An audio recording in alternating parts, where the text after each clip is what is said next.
¿verdad? Entonces, cómo compartirlos. Y la otra es, como vemos, representantes de diferentes instituciones y diferentes empresas, cómo contactarnos, conocernos e inclusive, eventualmente, hacer negocios, ¿verdad? Entonces, bueno, yo diría que esos son los dos principales objetivos de esta actividad. Normalmente, bueno, hay un proverbio hindú que algunas veces repito, pero que aprovecho para utilizar en este tipo de actividades, es que dice que hay dos cosas que crecen si se comparten. Una es el amor y la otra es el conocimiento, ¿verdad? Hoy estamos en esta actividad, lo que vamos a hacer es compartir el conocimiento de manera que esto crezca, ¿verdad? El asunto, y a veces lo que yo veo es que, bueno, todos aquí, imagino, estamos convencidos de la importancia de los alimentos funcionales, ¿verdad? Pero, bueno, más allá de convencer a quienes están convencidos, el reto es convencer a quienes no están convencidos, ¿verdad?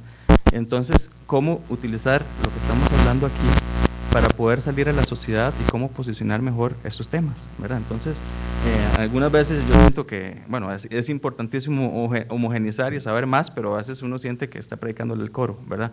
Entonces, bueno, ¿cómo aprovechar de lo que estamos aquí para también diseñar estrategias y cómo salir a la sociedad? Y ese es el gran reto, ¿verdad? De que todos los consumidores se convenzan, y bueno, primero adquieran información y luego se convenzan de los beneficios de los alimentos funcionales. Entonces, bueno, eso es, se los planteo como reto, ¿verdad? Que no solamente compartir mi experiencia, ¿verdad? Sino cómo salirnos de este ámbito. Y lo otro es, como decimos en San Carlos. San Carlos es un pueblito que queda al norte de aquí, que decimos, cuando uno va a ese tipo de actividades, voy a conocer y a que me conozcan, ¿verdad? Entonces, dada la cantidad de empresas que tenemos en esta actividad, cómo aprovechar los diferentes espacios para darme a conocer, establecer contactos con otras empresas, con instituciones, oportunidades de negocio, ¿verdad? Entonces, aprovechar esta actividad también para eso. Entonces, bueno, de este modo, agradecerles a todos los organizadores, a todos los patrocinadores, a la compañera Eliana, que no, bueno, no sé si está por aquí, creo que está afuera, pero también ha hecho un gran esfuerzo desde el ministerio para apoyar, y bueno, a Mónica y a todas las personas que nos están colaborando, y los invito a aprovechar esta actividad. Muchas gracias y buenos días.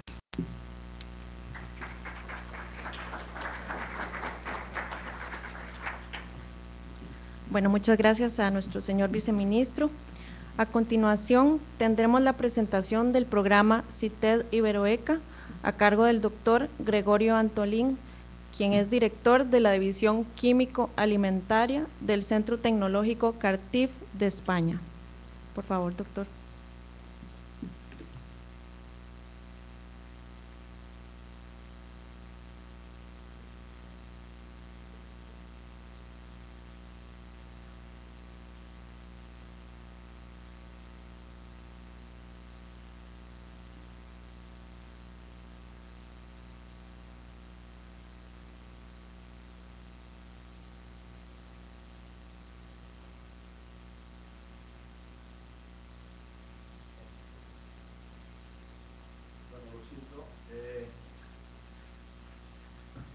Bueno, buenos días y gracias por hacer este acto.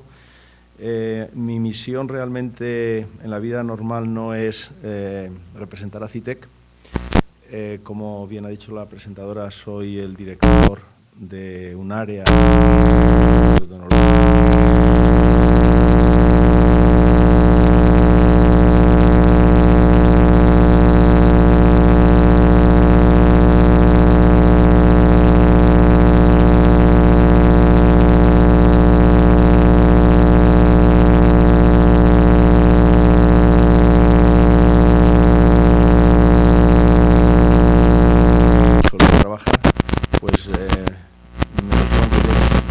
difícil porque creo que hay otros dos eventos. Entonces espero no defraudarlo. Y lo que sí me gustaría resaltar es las palabras del viceministro Rojas, que estoy totalmente de acuerdo, y es que el conocimiento, digamos, cuando se lleva a cabo pues esa relación conjunta y tal, crece. Y precisamente el programa CITEC, que ahora voy a presentar de forma muy resumida,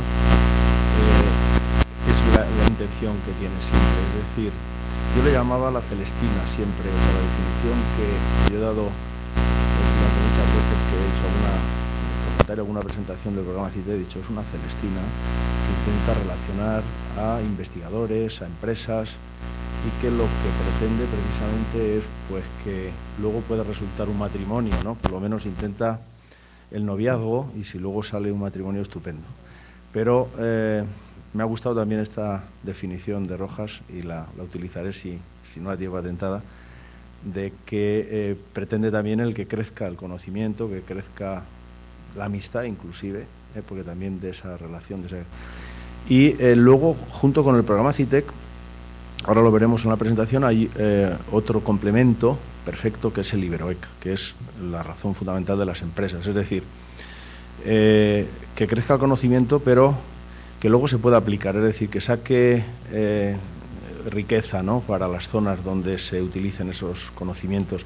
Y quien consigue eso, ni más ni menos que son las empresas. Entonces, el complemento CITEC Iberoeca, que se ha hecho, esa especie de unión, de grupo, pues yo creo que lo está consiguiendo, y yo sí que me gustaría pues que hubiese mucho más proyectos Iberoeca, que vamos a ver que hay una especie de descenso. Para pasar.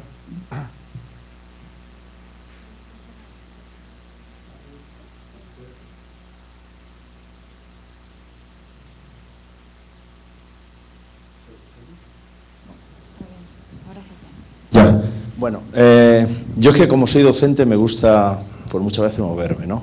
Y creo que estar ahí en un atril pues es más fijo y menos ameno, ¿no?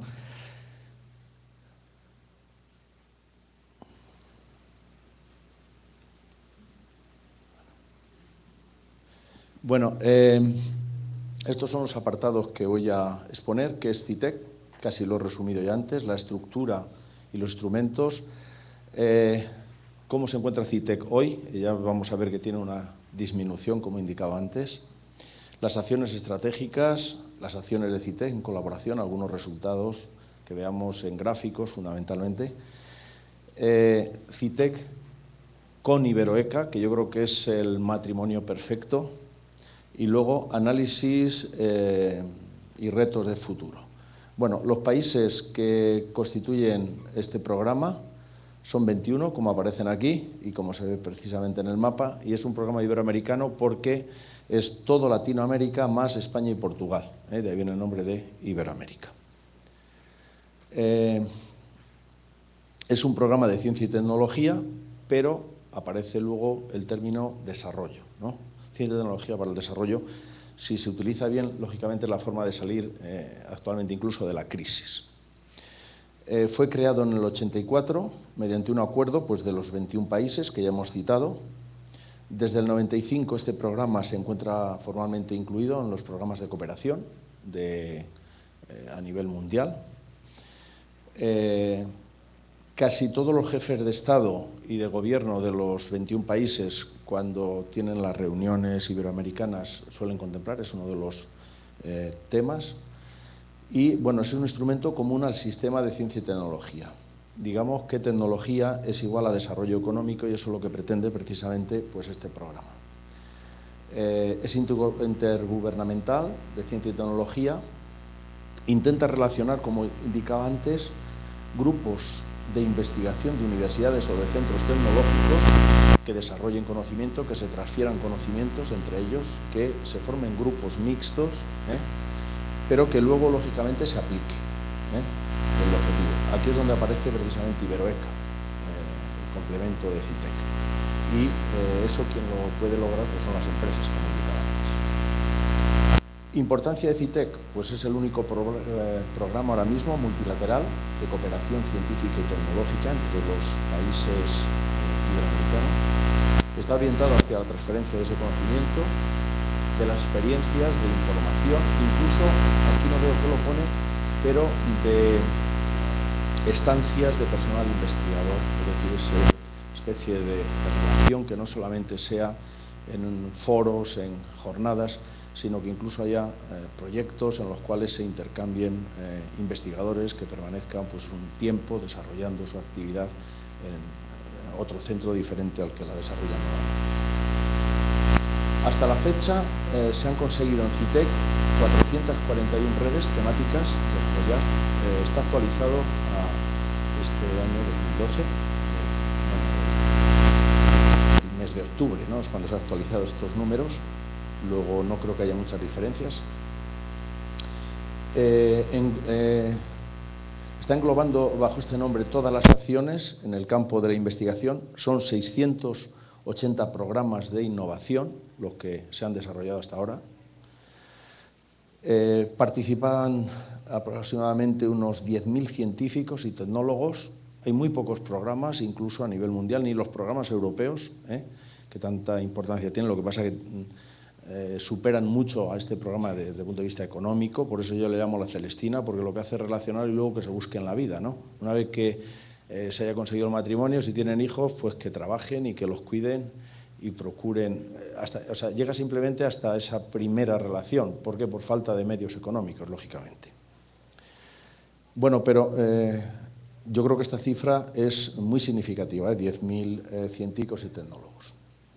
Fomenta la integración de las comunidades científicas y tecnológicas, fortalece la capacidad de desarrollo tecnológico y la promoción de la investigación y pretende también promover participación de sectores empresariales. Nunca este programa lo olvida y para eso utiliza siempre la vía Iberoeca. Bueno, aquí están los logos de los llamados OGIs, centros, organismos, digamos, que representan a cada uno de esos 21 países dentro del programa. En las reuniones decisorias, pues cada uno tiene su representante. Aquí vemos, por ejemplo, pues el correspondiente a vuestro país y los de todos los demás países que forman parte de este programa.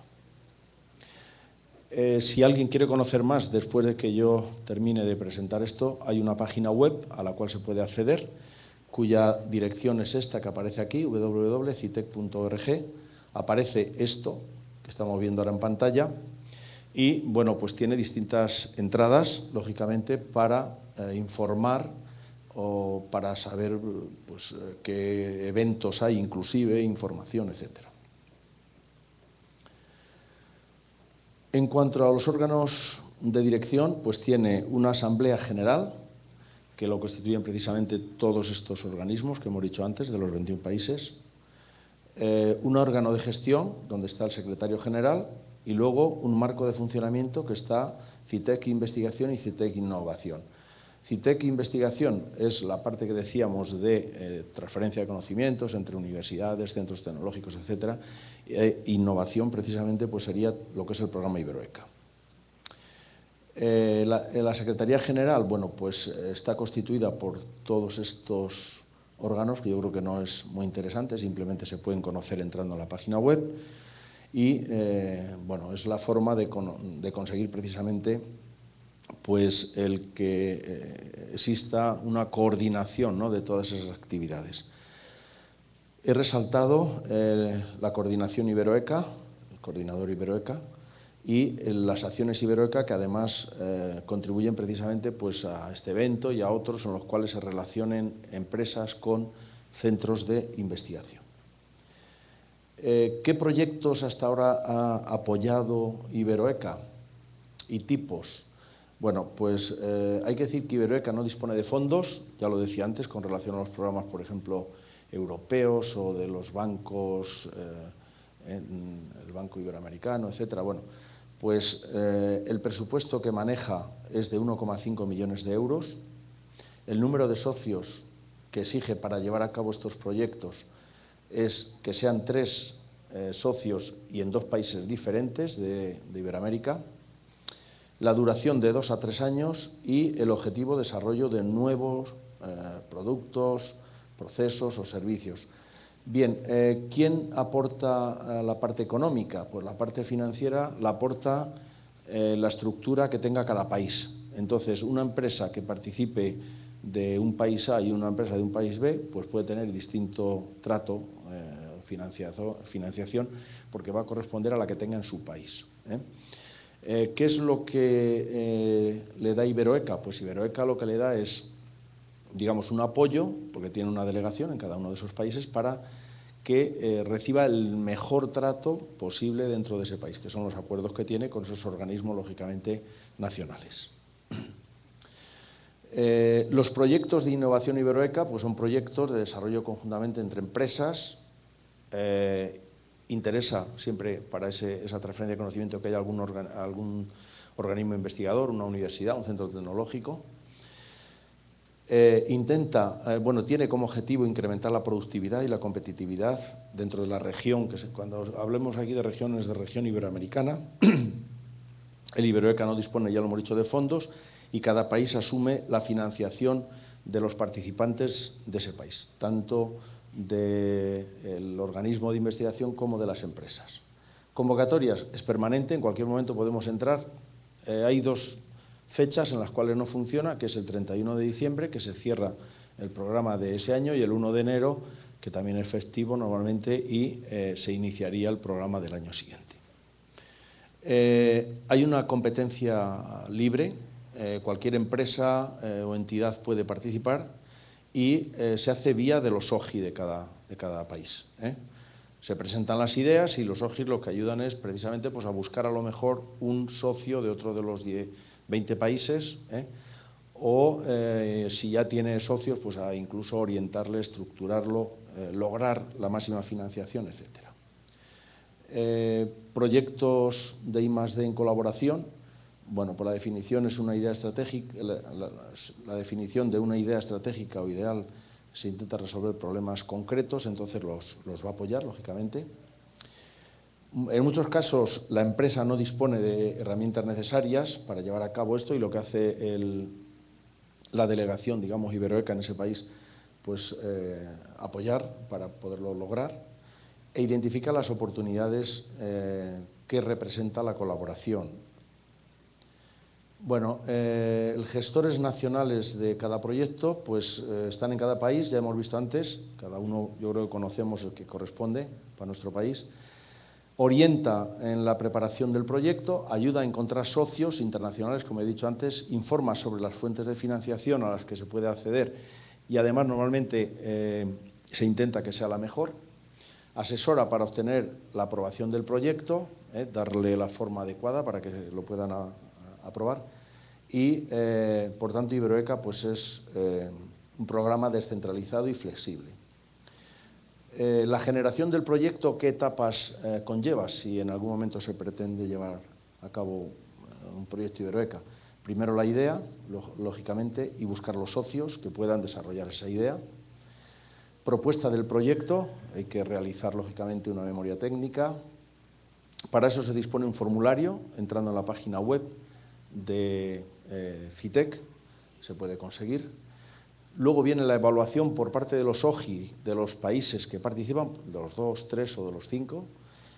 Todos ellos tienen que aprobarlo. Con uno, o sea, que no lo apruebe, no iría el proyecto hacia adelante, como estaba concebido, podría ir con el resto de los socios.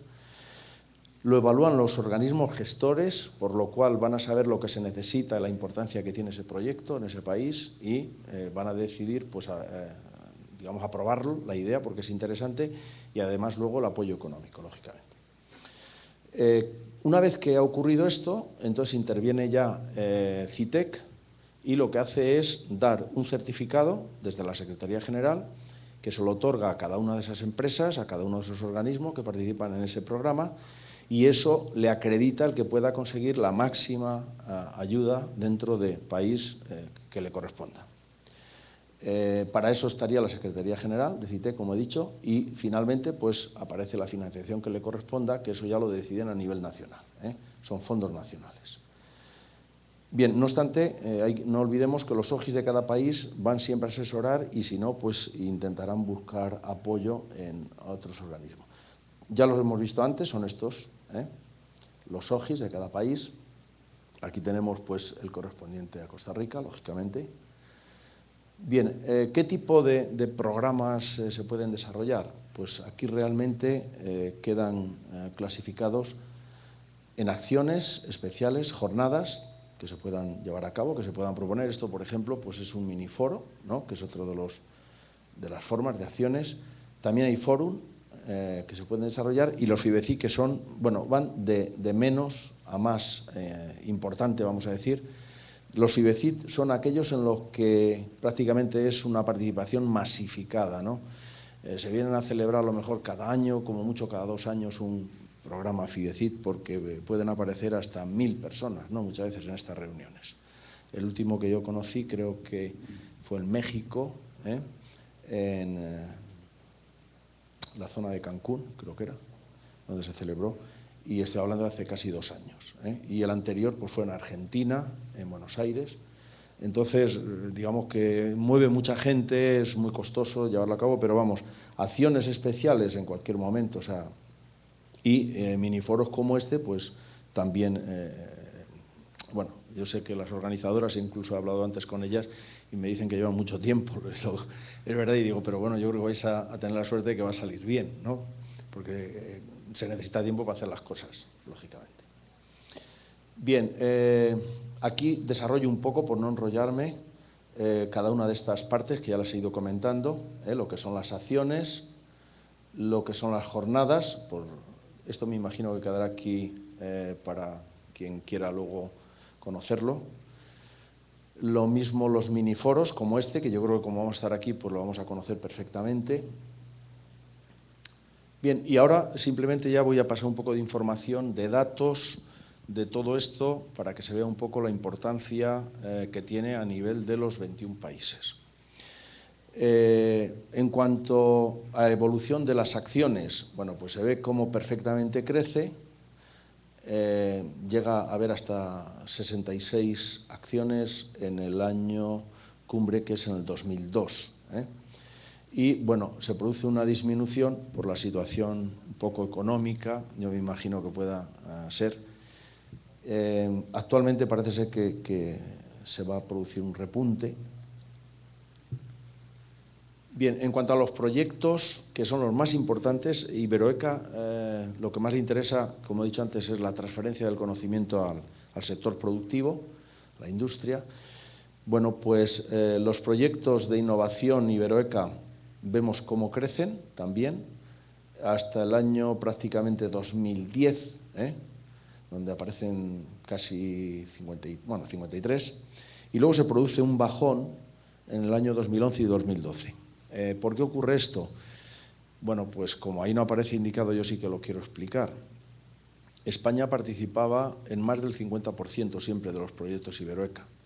España, creo que todo el mundo sabe que ahora mismo está pues económicamente bastante mal, ¿no?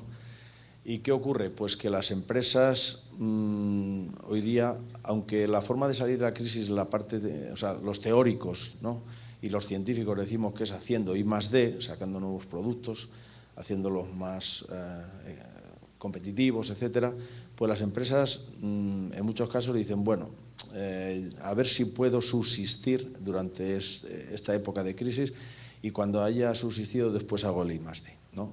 Al contrario de un poco de lo que normalmente los teóricos planteamos, y que parece ser además que así es, porque los países que se antepusieron un poco a este momento de crisis aplicando, digamos, estas teorías, pues son los que están ya saliendo de la situación de crisis. Entonces, ¿qué ocurre? Pues que España, que llevaba un 50 y tantos % de los proyectos, pues aquí se ve que baja a 21, porque las empresas españolas ahora mismo, cuando le van a plantear un proyecto Iberoeca o algo, dice, bueno, espérate, lo hablamos para el año siguiente o para dentro de 2 años, ¿no? O sea, que quede un poco explicado.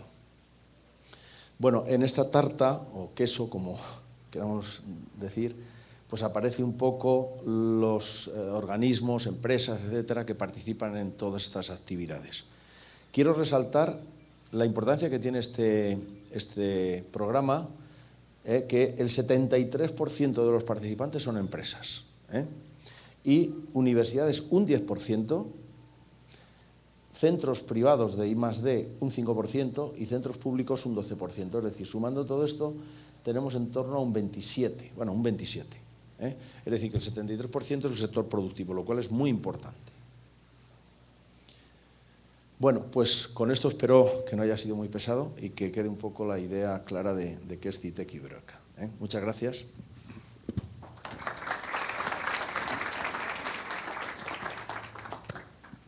Bueno, muchas gracias, don Gregorio. A continuación, damos inicio a las sesiones temáticas, las cuales constan de presentaciones magistrales y al final vamos a tener espacio para unas cuantas preguntas. La primera sesión temática se denomina Tendencias en el mercado de alimentos funcionales y es inaugurada con la ponencia que se llama El Mercado Mundial de Alimentos Funcionales. Va a ser impartida por la señora Ana Mercedes Pérez, quien es representante del Centro Nacional de Ciencia y Tecnología de Alimentos de la Universidad de Costa Rica. Actualmente ella es investigadora y coordinadora del proceso de investigación del CITA. Además, es directora del programa de doctorado en Ciencias de la Universidad de Costa Rica. Ana Mercedes cuenta con un doctorado en Bioquímica y una maestría en Tecnología de Alimentos de la Universidad de Montpellier, Francia. Ana Mercedes, le invitamos a pasar al frente. Muchas gracias.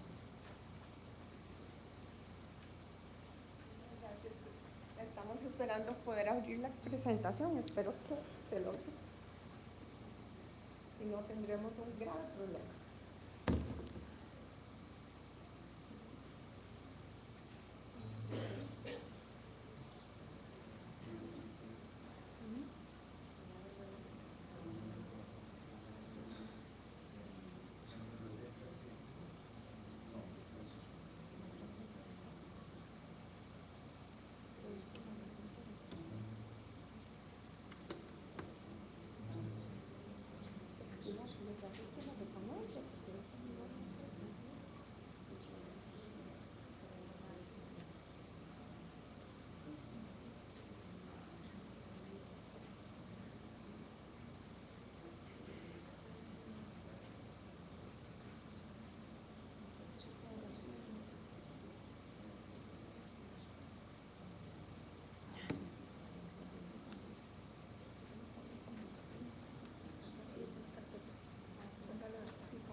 Hola.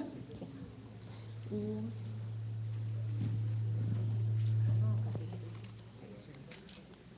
acá para avanzar.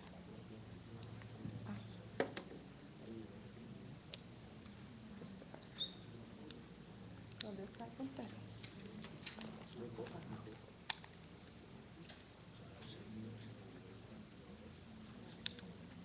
Sí, pero acá el puntero.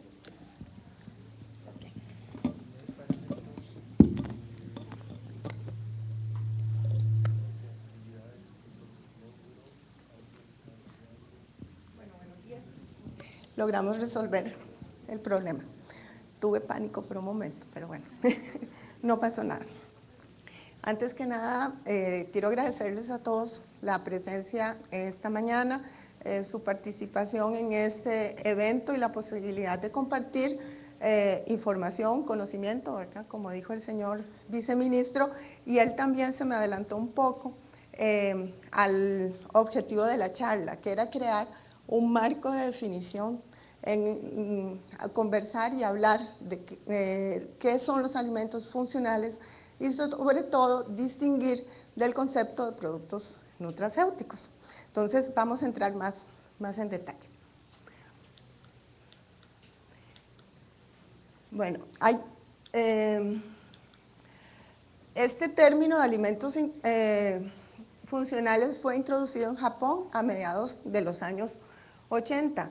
Sin embargo, recordemos que el concepto no es nuevo. Ya Hipócrates decía, este médico griego 400 años antes de Cristo, que el alimento sea tu medicina y la medicina sea tu alimento. Y ese es el concepto que se toma cuando hablamos de alimentos funcionales. Estamos hablando de un alimento completo, esto es muy importante, no es una parte de un alimento, es el alimento en su forma integral y son muy similares a los alimentos convencionales. Estamos hablando que en algunos casos un ingrediente puede haber sido adicionado, modificado o removido por diferentes medios, ya sea tecnológicos o biotecnológicos. Son consumidos como parte de la dieta habitual. Y además, como ya dijo el doctor Keylor Rojas, mejoran el estado de salud más allá de las funciones básicas nutricionales esperadas en los alimentos convencionales.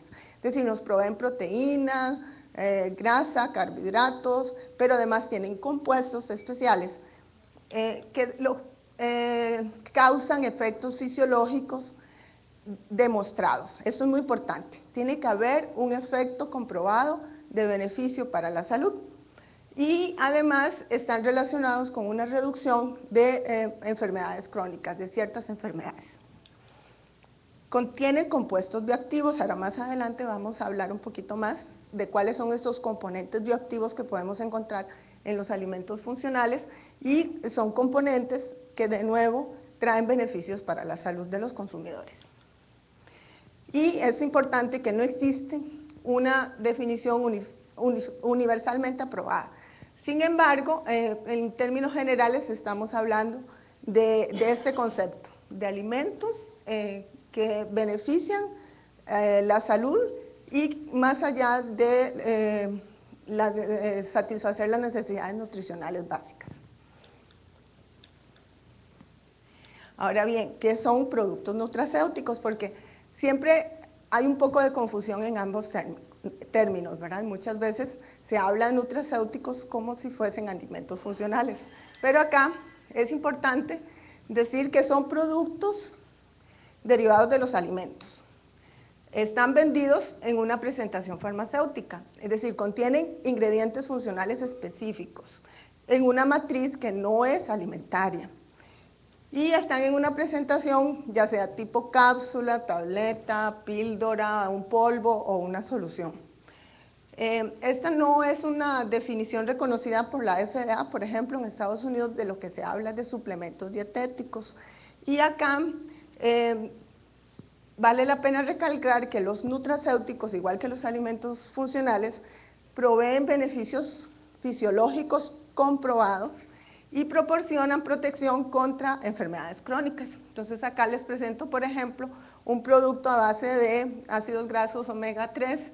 Estos ácidos son extraídos de aceites de pescado y se ha comprobado que tienen un beneficio a nivel de reducción de enfermedades cardiovasculares, reduce la concentración de triglicéridos a nivel sanguíneo, por ejemplo.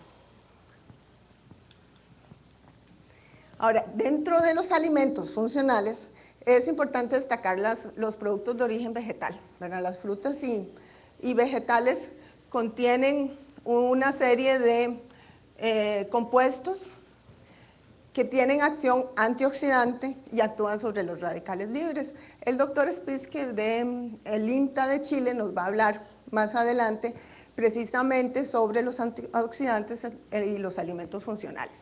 Entonces, acá tal vez es importante mencionar que el consumo de productos de origen vegetal está relacionado en diferentes estudios epidemiológicos, ¿verdad? Numerosos estudios que se han realizado y que correlaciona de forma positiva el consumo de frutas y hortalizas con la reducción de numerosas enfermedades, enfermedades cardiovasculares, deficiencias del sistema inmune, enfermedades crónicas y degenerativas, artritis, cataratas, diabetes, disfunciones cerebrales, envejecimiento celular y algunos tipos de cáncer. Ahora, los productos de origen vegetal van a ser fuentes de compuestos antioxidantes. Entre estos podríamos hablar de vitaminas como la vitamina A, C o la E, los tocoferoles, ciertos minerales como el selenio, los compuestos fenólicos y los carotenoides. Y acá les puse, para recordar, hablar del tomate, por ejemplo, es uno de los alimentos funcionales que más se han investigado, contiene licopeno, que es un carotenoide, y se ha visto que hay un efecto a nivel del tejido prostático. La colega Carolina Rojas nos va a hablar más adelante de los carotenoides, pero quiero nada más comentarles de un estudio que se realizó en Europa, donde a voluntarios se les dio 30 miligramos de una pasta de tomate durante un mes, y al cabo de un mes el antígeno prostático sanguíneo disminuyó en un 17%. Entonces vemos que el licopeno está actuando como a nivel de inflamación y además está protegiendo, en otros estudios se ha comprobado, protege contra el daño del ADN a nivel del tejido prostático.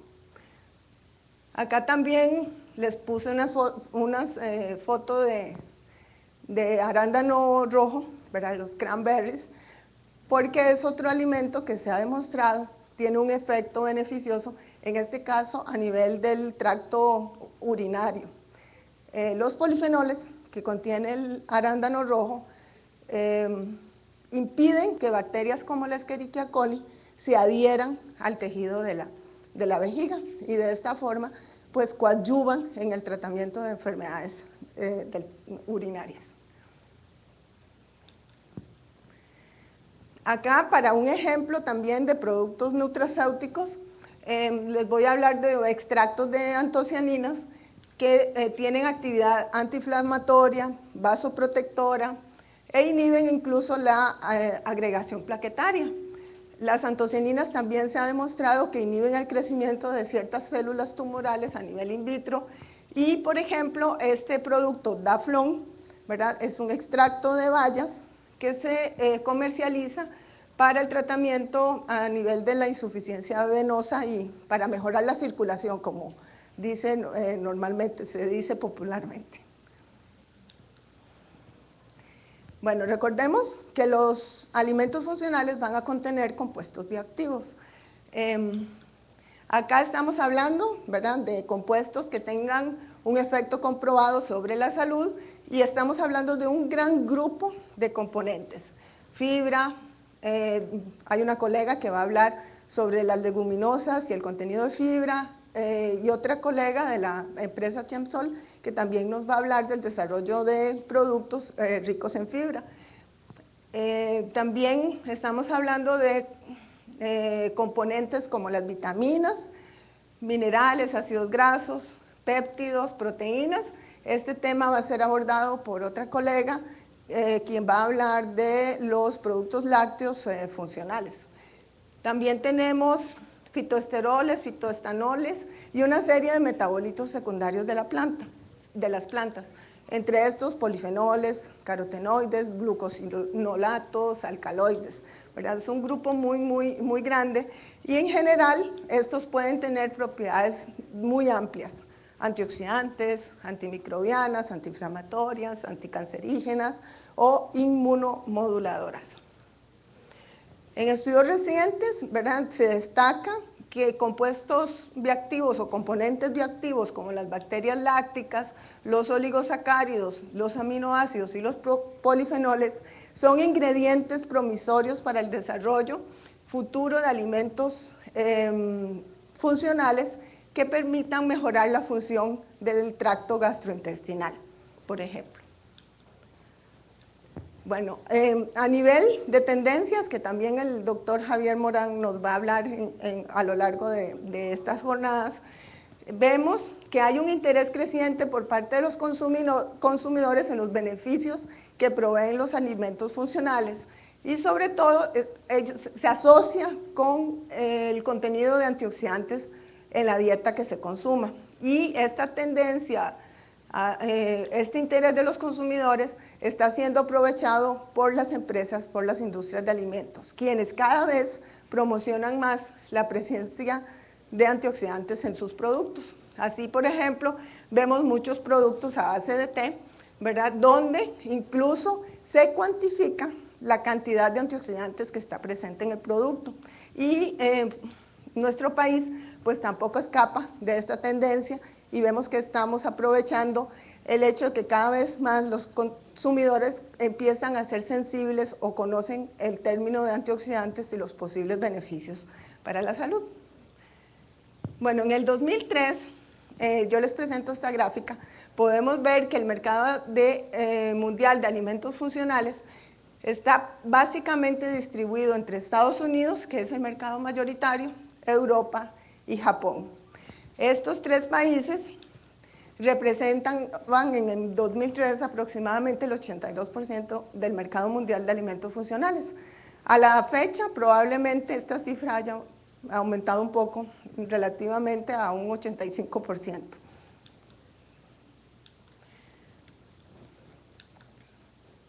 Este mercado mundial de alimentos funcionales representó en el 2007 aproximadamente 75.000 millones de dólares, de los cuales 29.000 millones era el volumen global en Estados Unidos. Los alimentos funcionales representaban el 5% del mercado americano y se estima que hay un crecimiento anual entre un 8.5 a un 20% anual. Y la predicción es que para el 2013 este mercado llegue a representar aproximadamente un poco más de 90.000 millones de dólares. Vemos entonces un crecimiento de este mercado. ¿Y por qué? Porque la población envejece, ¿verdad? Cada vez vemos, sobre todo en los países desarrollados, que nuestra población se vuelve más vieja, tenemos una menor tasa de natalidad y los llamados baby boomers, todos los que nacieron después de la Segunda Guerra Mundial, pues ahora se convirtieron en older boomers, ¿verdad? Y comienzan a estar preocupados por la salud. Además, el consumidor se ha ha recibido más información, está mejor educado entre la relación que existe entre la nutrición, la dieta y el estado de la salud, ¿verdad? Entonces es muy importante ante los problemas de sobrepeso, de obesidad, de diabetes que estamos sufriendo, pues el consumidor comienza a ser sensible a que hay que mejorar los hábitos de consumo de alimentos. Y además, a nivel de investigación y desarrollo, ha habido grandes avances en herramientas analíticas y en desarrollo de procesos y tecnologías.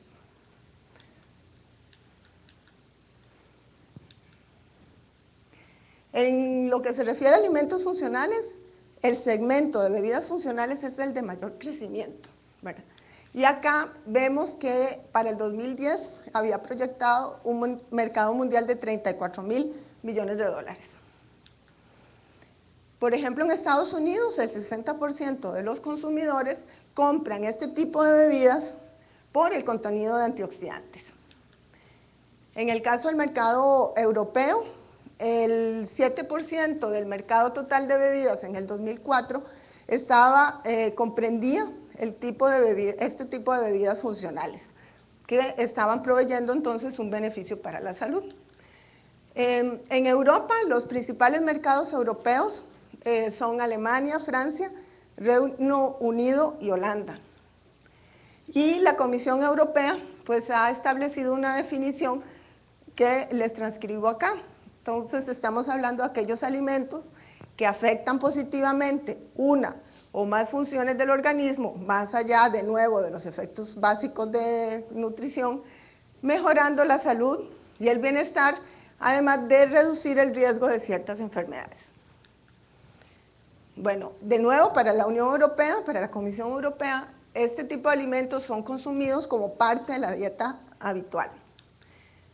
Son ingeridos en cantidades normales, ¿verdad? Esto es muy importante. Es decir, si hay algún alimento funcional que me va a proveer un efecto específico o beneficioso para la salud, pues no se trata de que comencemos a tomar solo jugo de mora, que vamos a tener una charla específica sobre los beneficios de la mora durante esta jornada, y pues que entonces comencemos a tomar mora 3 veces al día, todos los días, ¿verdad? Eso no se trata de eso.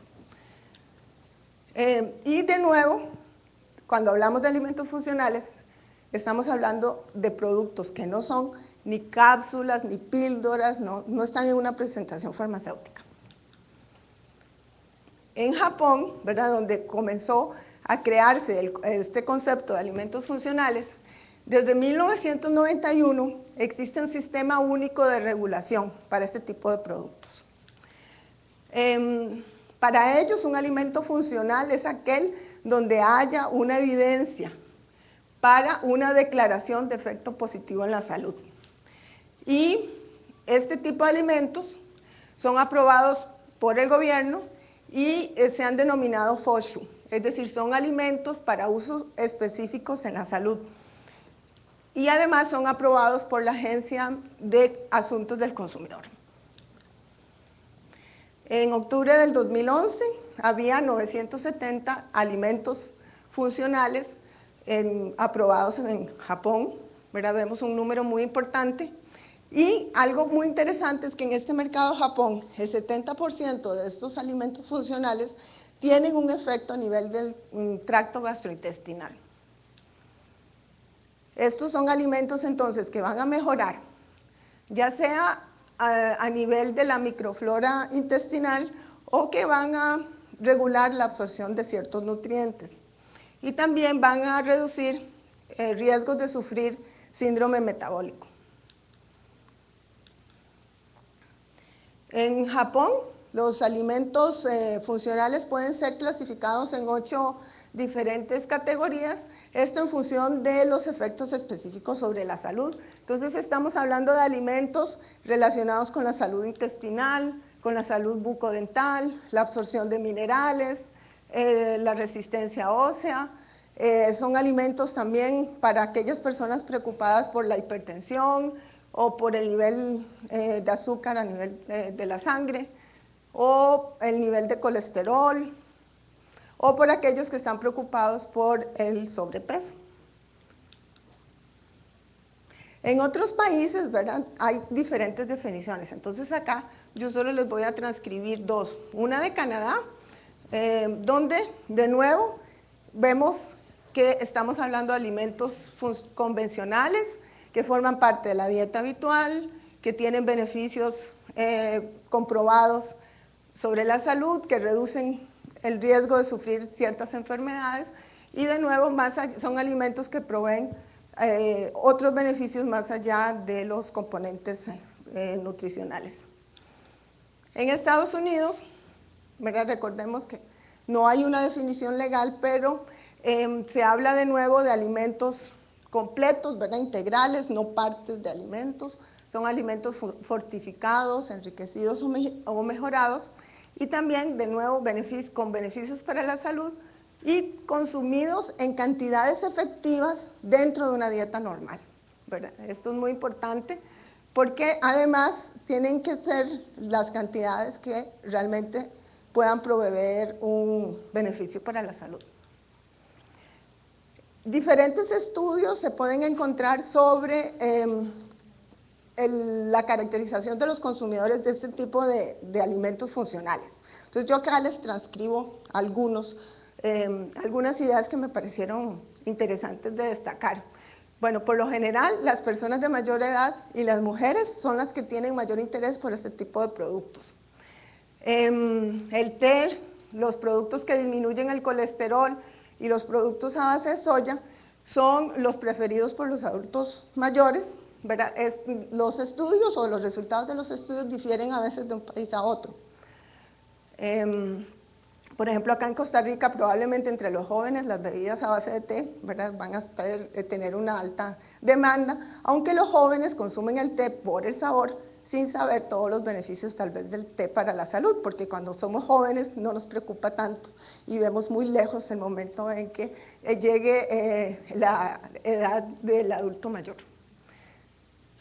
Por ejemplo, acá se presenta el resultado sobre la evaluación de un producto untable que tenía fitoesteroles y que por lo tanto bajaba el colesterol a nivel sanguíneo, ¿verdad? O que tenía un efecto de reducción del colesterol. Este tipo de producto entonces fue preferido por consumidores entre los 45 y los 74 años y menos preferido por consumidores de menor edad, ¿verdad? En el caso de la leche descremada o la leche sin grasa, los jugos de frutas, los productos a base de cereales y el yogur, estos son productos preferidos por todos los consumidores de cualquier edad. También se ha encontrado que los consumidores que ingieren en su dieta normal cantidades importantes de frutas y vegetales y además productos con probióticos son consumidores que están además conscientes de la necesidad de realizar actividad física, ¿verdad? Hacen ejercicio. Y además son consumidores que ingieren suplementos vitamínicos. Están correlacionados por lo general el consumo de este tipo de alimentos con estas características.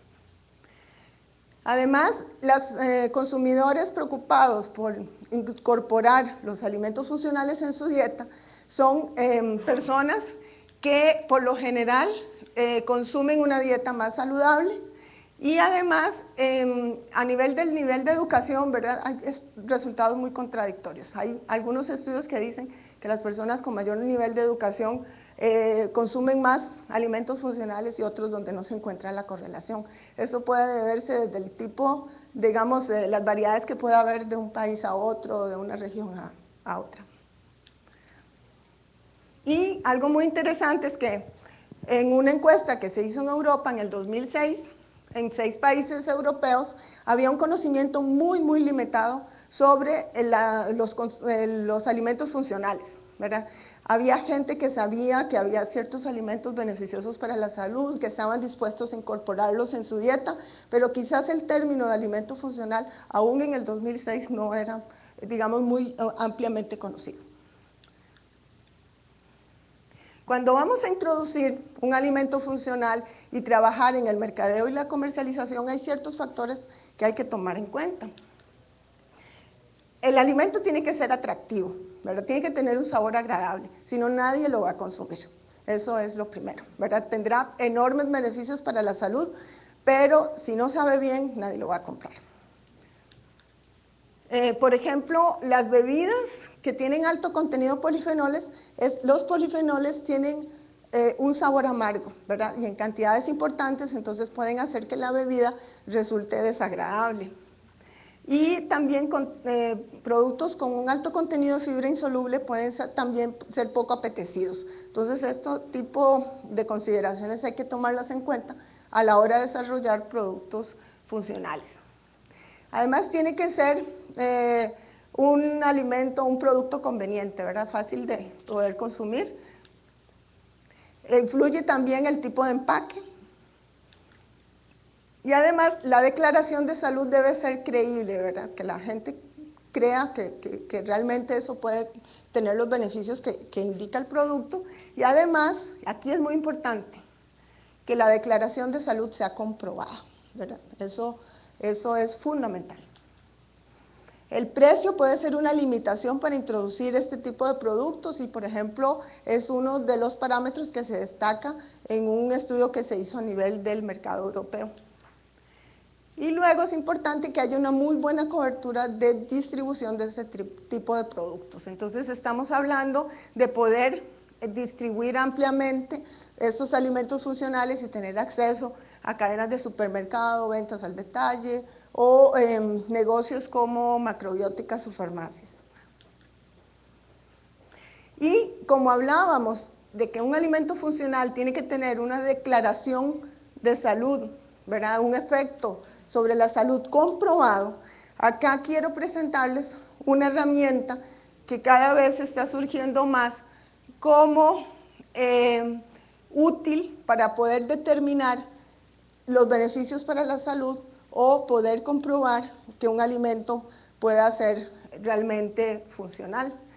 Estamos hablando de la metabolómica, que nos va a permitir establecer un análisis, un perfil global de los metabolitos que se producen después de ingerir una muestra biológica. La metabolómica ha sido aplicada a nivel clínico, en estudios farmacéuticos, toxicológicos, y recientemente surge como una herramienta de interés en la ciencia y tecnología de alimentos y en la nutrición. Bueno, los metabolitos pueden ser de dos tipos, pueden ser exógenos, suministrados por el alimento, o también producto del metabolismo de la microbiota.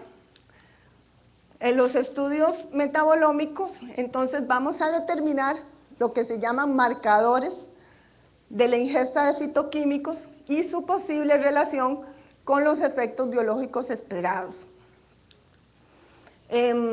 Además, la metabolómica nos permite determinar de forma objetiva la ingesta de alimentos. Es decir, estamos yendo más allá de determinar in vitro el contenido de polifenoles o el contenido de ciertas vitaminas o el contenido de carotenoides. Estamos observando qué es lo que está pasando durante el metabolismo de un alimento. Entonces, por acá les presento los resultados de un estudio, ¿verdad? Tenemos este trabajo sobre el consumo de nueces. Acá tenemos todos los compuestos que se determinaron después de la ingesta. Entonces, algunos están relacionados con la dieta que se consumió junto con el consumo de nueces. Y este fue un estudio prolongado, ¿verdad? Durante varias semanas de seguimiento a las personas que participaron.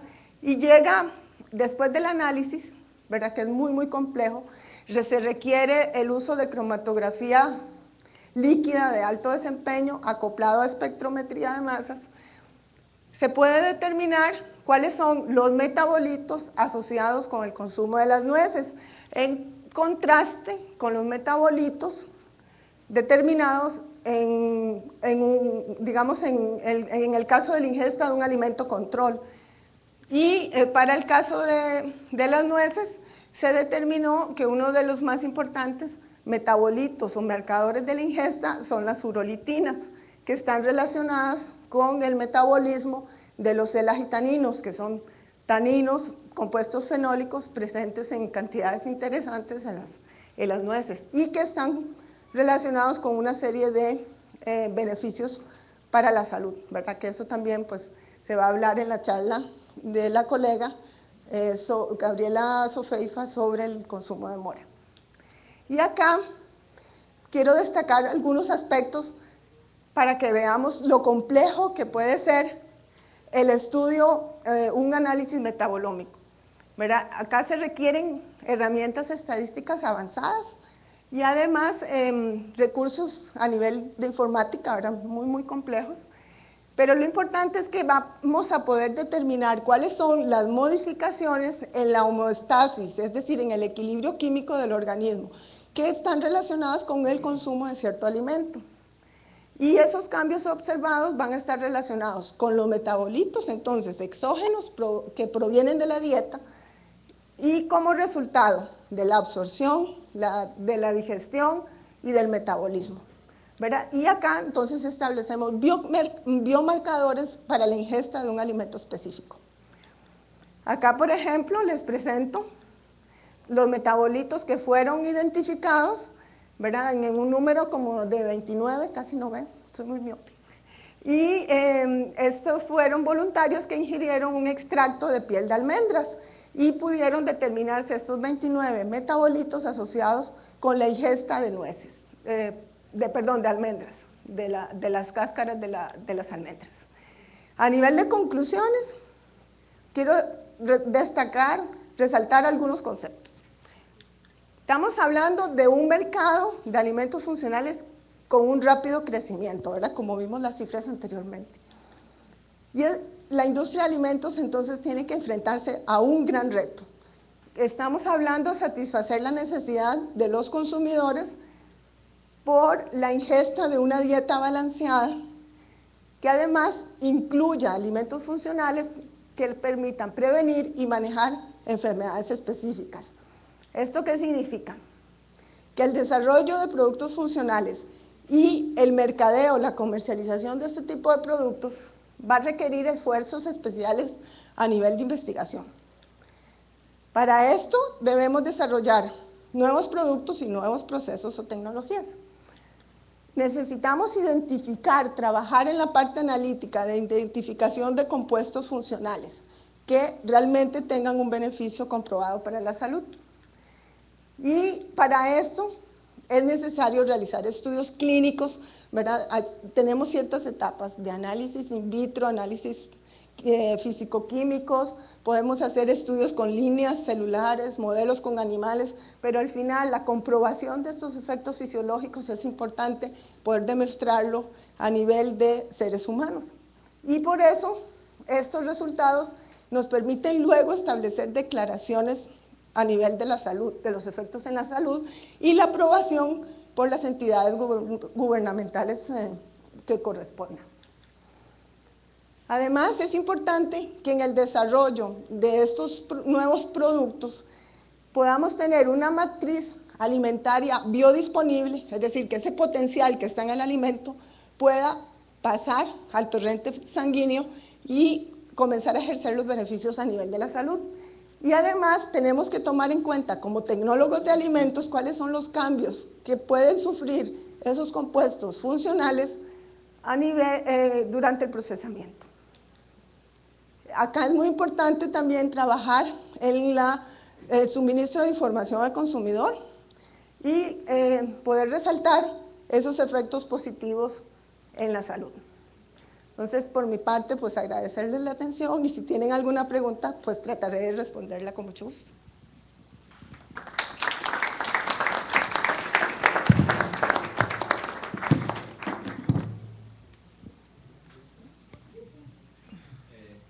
Una pregunta, tal vez por mi formación profesional.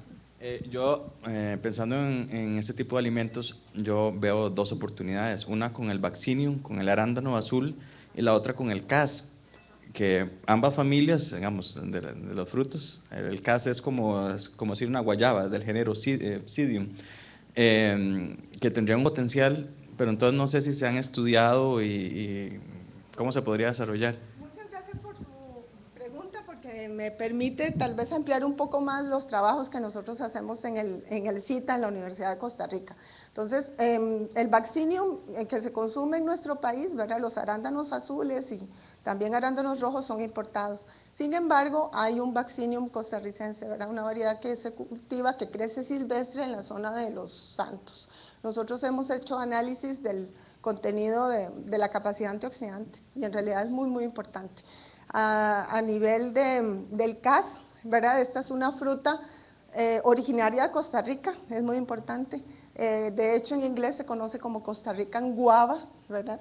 Y pues su cultivo se ha extendido un poco hasta El Salvador y Colombia, pero es una fruta muy rica en vitamina C, ¿verdad? Que es un compuesto antioxidante, pero además en el CITA se desarrolló un método de análisis de la capacidad antioxidante a nivel celular. Entonces estamos viendo un poco más del análisis in vitro. Aquí se trabaja con eritrocitos y cómo los extractos de frutas pueden proteger a los eritrocitos del ataque de los radicales libres. Y precisamente el cas y la guayaba, ¿verdad? Las frutas del género Psidium, tienen una capacidad de protección a nivel celular muy importante. Entonces nosotros, bueno, tenemos un proyecto para analizar de lo cual nos va a hablar el colega Fabrice Dayan más adelante, sobre las frutas tropicales y como alimentos funcionales. Probablemente vaya a presentar más resultados, pero estamos trabajando en el CAS, en las frutas olvidadas, aquellas frutas que se consumían en la época de nuestros abuelos y que ya no conocemos. Y el CAS es uno de estos. También tenemos análisis del arándano costarricense, pero el problema es que para luego pasar a un producto comercial tenemos que tener cierta oferta de materia prima, ¿verdad? Entonces acá tenemos que trabajar toda la agrocadena de forma integral. Sí.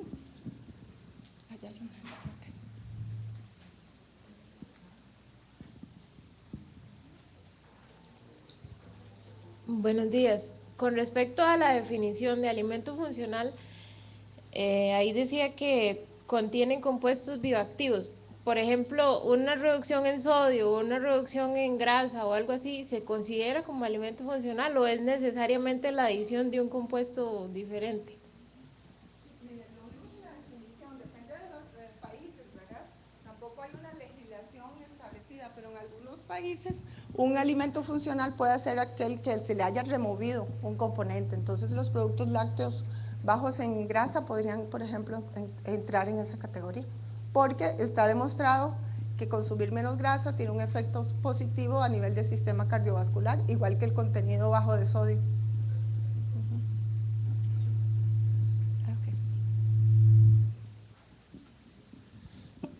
Bueno, yo según se ha presentado y casi todo el mundo que lo hemos escuchado, pues parecen alimentos milagrosos, ¿no? O sea que si queremos vivir mucho, ser más guapos, más jóvenes, etcétera. Entonces, las empresas realmente lo ven como un negocio, que eso es importante. En Europa eso ha ocurrido y entonces la Unión Europea ha puesto ya un poco orden, ¿no? Había unos 22.000 productos en el mercado de estos milagrosos que mucha gente consumía y además sin ninguna indicación. Y también hay que decir que cuando uno se pasa de la cantidad, el efecto es al contrario. Es decir, que yo cuando hablo con los alumnos digo, el vino es bueno o es malo. El vino es uno de los productos, vamos a decir, funcionales, ¿no? Porque tiene muchos antioxidantes, etcétera. Y entonces a lo mejor un alumno dice, no, pues es malo porque el que toma mucho es alcohólico y luego tiene problemas tal. Y otro dice, no, pues mi abuelo que tiene problemas de corazón le dicen que se tome un vasito todas las comidas. Entonces, digo, o sea, que depende de, ¿no? Entonces hay que decirlo muy claro. Y claro, en Europa pues se ha puesto orden en esos aspectos, se obliga a que en las etiquetas se diga, pues como los prospectos de las medicinas, usted tiene que consumir tanto al día, no se puede tomar 7 vasos de ese producto milagroso, sobre todo los deportistas, ¿no? Que es uno de los sectores que más está consumiendo ese tipo de bebidas. Y bueno, pues lo que mejora en su deporte lo empeora luego en esos consumos, es un problema. Bueno, entonces la Unión Europea ya ha puesto orden y se ha reducido a 2.000, es decir, había 20.000 productos engañosos que eran negocios solamente, ¿no? Y que se ha demostrado. Y claro, ahora mismo el meter un producto en la Unión Europea tiene que estar demostrado clarísimamente a nivel médico, ya no porque se haya hecho otras experiencias en el laboratorio, y claro, eso es lo que ha obligado a que haya solo 2.000. ¿Y qué es lo que están haciendo las empresas? Porque lo mismo que estoy diciendo, un poco aclarando, pues que no es tanto milagroso, pero ¿qué están haciendo las empresas? Porque como se ha puesto tan duro el poder comercializar un producto en ese mercado, o sea, que leyes hay, y que está muy controlado, sobre todo porque es que, claro, toda esta propaganda que hacían, que lo hacen muy bien, las grandes empresas de producto milagroso, pues contribuyó a eso que he comentado. Entonces, ¿qué es lo que están haciendo ahora? Pues los animales son máquinas, según lo que comen, pues la carne de Argentina, que tanta fama tiene, por ejemplo, pues porque las vacas están sueltas y saben consumir sus hierbas adecuadas y generan pues ese sabor, ¿no? Y sin embargo la vaca que está estabulada pues come lo que le den, ¿no? Y lo pueden dar bueno o malo. Pues ahora lo que se está haciendo es, ante esa drástica normativa, pues introducir todos estos compuestos vía peces vacas, o sea, animales, ¿no?, en general, que lo transforman, donde todavía falta ahora poner también orden, igual que ha ocurrido en la alimentación humana, y los productos que se derivan, es decir, la carne, el pescado, etcétera, pues lleva ya esos compuestos, ¿no?, en unas proporciones. Y ahí no existe una normativa tan drástica, ¿eh? Entonces, a nivel de empresa, pues también se puede tener un poco pues esa posibilidad. No, que simplemente, vamos, quería hacer estas aclaraciones, más que una pregunta. Gracias. Muchas gracias por el comentario. Como decía un profesor de química, todo es tóxico, incluso el agua, ¿verdad? Todo depende de la dosis. Y por eso es que insistimos, ¿verdad?, en hablar de una dieta balanceada. Ese es el secreto de la buena salud. Es decir, consumir de todo, alimentos de todos los colores, en cantidades que sean balanceadas, ¿verdad? Y eso es muy importante. Pero sí es cierto que ha habido mucha propaganda. De hecho, nosotros empezamos un estudio sobre el jugo de noni acá en el CITA, en la Universidad de Costa Rica, porque queríamos saber si efectivamente tenía compuestos que pudieran tener beneficios para la salud o si era solamente propaganda o un efecto placebo, ¿verdad? Que la gente creyera que le iba a hacer bien y efectivamente le hiciera bien. Okay. No sé si había alguien más. Okay.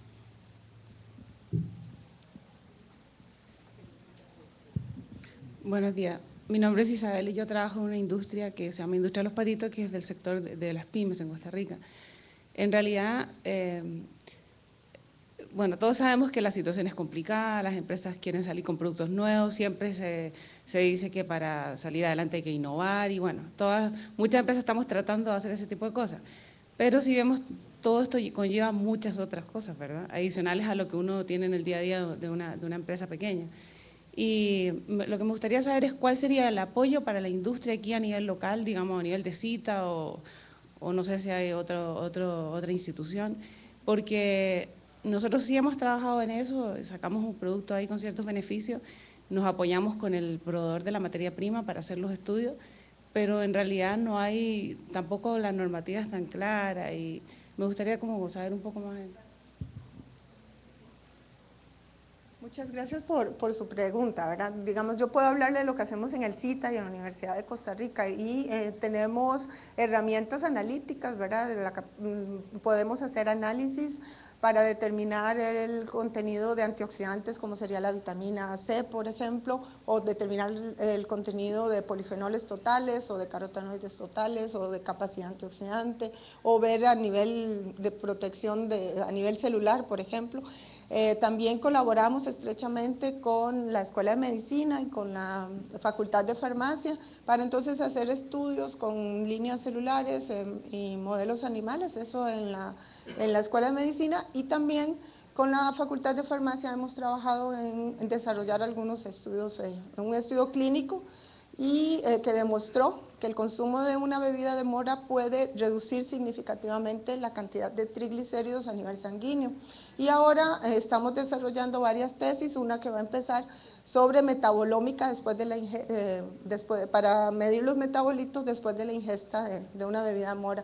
Digamos, ustedes, la industria de alimentos se puede acercar a nosotros, tratar de plantear un proyecto. Tenemos también la herramienta, la posibilidad de tener acceso a los fondos PROPYME del Ministerio de Ciencia y Tecnología y de poder plantear entonces un proyecto conjunto. También se ha trabajado, por ejemplo, con la Escuela de Medicina para determinar el índice glicémico en voluntarios, ¿verdad? Es muy importante para los productos dirigidos hacia el mercado de los diabéticos o reducidos en calorías, entonces poder determinar el índice glicémico, por ejemplo, y estos son estudios que podemos hacer de forma, digamos, multidisciplinaria. Aquí sí es muy importante destacar esto, ¿verdad? Nosotros solos, en realidad, pues podemos hacer una parte, pero necesitamos de un equipo de personas con experiencia en diferentes campos. En realidad no le puedo contestar, todo depende del proyecto, del tipo del alcance que se quiera, ¿verdad? Ahora hay que hablar de los diferentes análisis. y de los costos de cada uno de ellos. Por ejemplo, ahora con el apoyo de CIPRONA, que es el Centro de Investigación de Productos Naturales de la UCR, podemos trabajar en metabolómica, porque ellos cuentan con el equipo de cromatografía líquida acoplado a espectrometría de masas, y estamos consiguiendo a través del CIRAD de Francia el apoyo para poder desarrollar esas herramientas analíticas, la parte de análisis estadístico y de recursos de informática para hacer los estudios de metabolómica. Sí.